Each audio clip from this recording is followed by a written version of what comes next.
would do differently. That's ahead.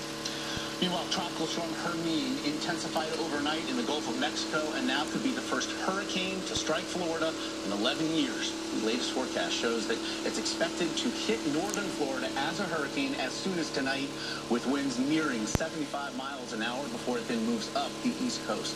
Gusty winds, drenching rains are the biggest threats here. Flooding in central Florida is also possible, and many counties are now offering free sandbags to residents. Omar Villafranca is watching this storm's approach in Clearwater, Florida. Joins us now. Omar, good morning.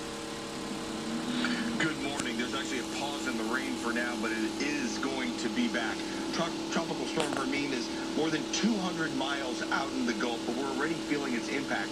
And by the time it makes landfall, it's expected to be a Category 1 hurricane. Relentless rainfall, howling winds,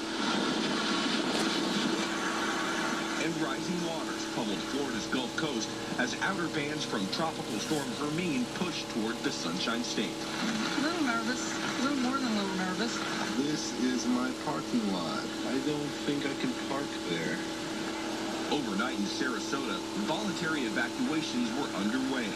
Emergency crews navigated through waist-deep water looking for anyone possibly trapped. Officers are actually, they are coming up to me and their gun belts are underwater. They are actually up to here in water. The storm has yet to make landfall, but has already submerged streets in the coastal town of Gulfport and dumped more than 9 inches of rain on parts of the state.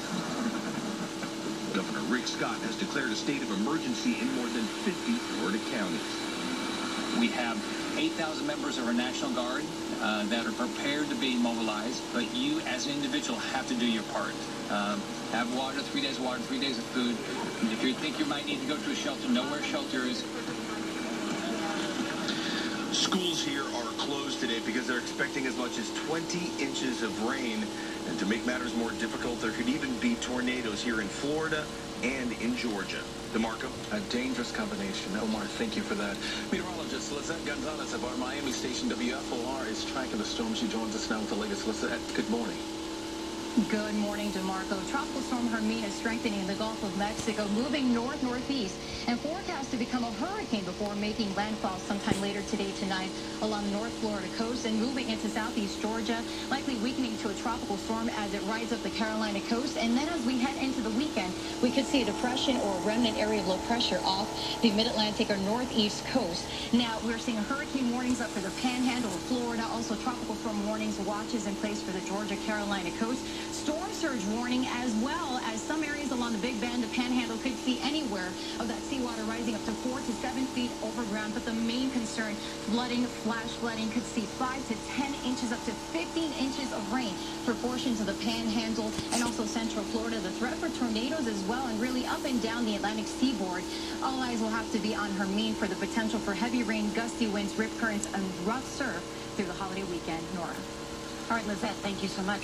President Obama is in Hawaii this morning. The president arrived at a military base on Oahu yesterday, just ahead of 2 large storms that are turning toward the island state.